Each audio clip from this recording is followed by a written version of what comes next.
Hey guys, it's Nicole and welcome back to my channel. I have a process video today. This is going to be a month in review layout.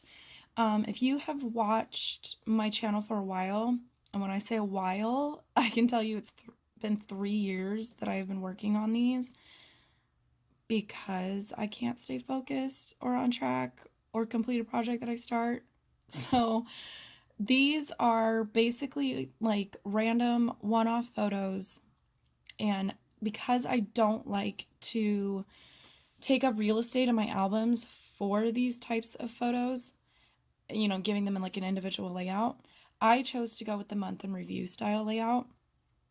And then it kind of just allows me to put like a little blurb just saying, it was just basically, it's just cute pictures of my kids eating snacks on the couch. Like, how many of those do I have? I have multiples of them every month.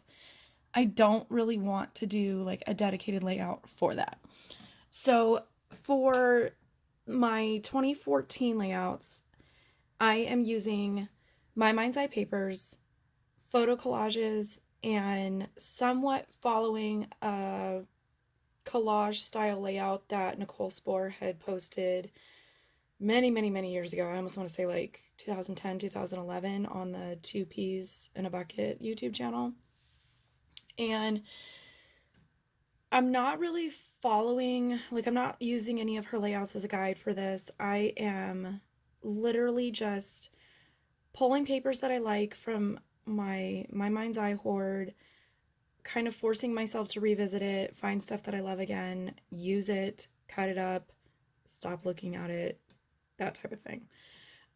Because I'm using photo collages, it actually seems to make my process go faster because it makes my decision making shorter, because I do have this like giant block of photos. And so a lot of times I will just do like panels of paper, and I'll do like a big pattern at the top and the bottom, kind of put my photos in the middle, do some paper strips, and then I'm not surprised that I do this because that is the stuff that I tend to gravitate towards. I like having lots of patterns on layouts. I like papers, like my number one.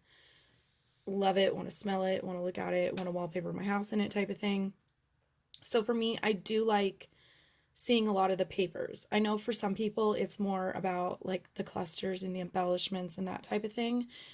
To me, that part kind of gives me anxiety because I feel like it doesn't come naturally to me.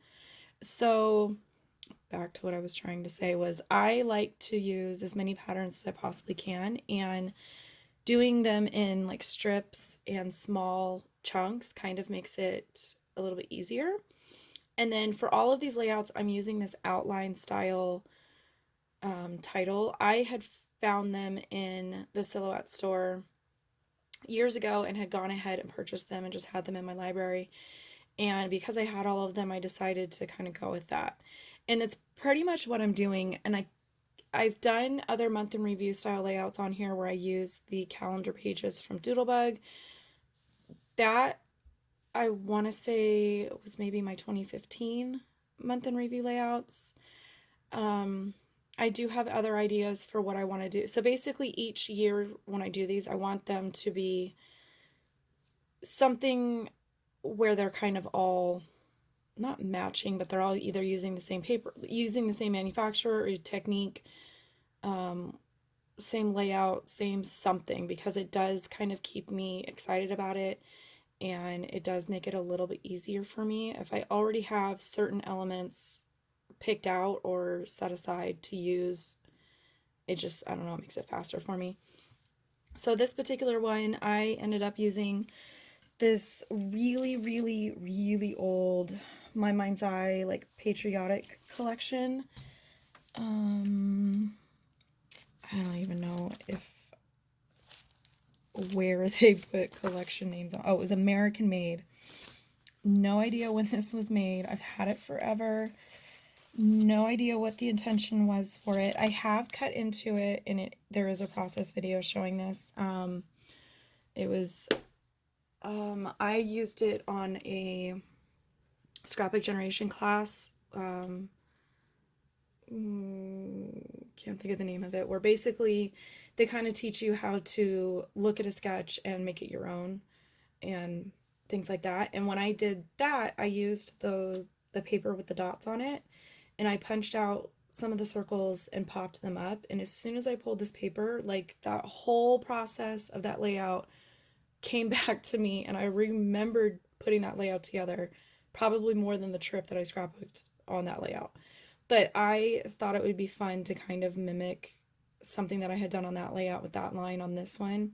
So I did go ahead and punch out the circles and pop them up. Everything else kind of came from a die cut sheet where you just punch stuff out. The flag I did modify. I cut off the like old timey phrase that was on there. My journaling I printed out on one of the pattern papers that was just like a lined pattern. And the only other thing I added was a simple stories phrase sticker, mostly just because it was already on my desk and there was a lot of other text involved in other areas of the layout. So I just went ahead and added a third smaller cluster to the bottom left. And then I am sort of revisiting this using sequins instead of enamel dots thing. It's something that I really like. I like that it just kind of is a different type of texture on your layout, but it's not something that I necessarily remember to do, probably because my sequins are always sort of tucked away. So I pulled them out. I'm probably going to leave them out for a while and kind of go through a sequin phase here for a little bit. And yeah, that's pretty much it. I do like the fact that these go quick. I think, so this one's July. I also did December. That'll be the next video. And I think I may only have 2, maybe 3 left to do, and I can call 2014 done.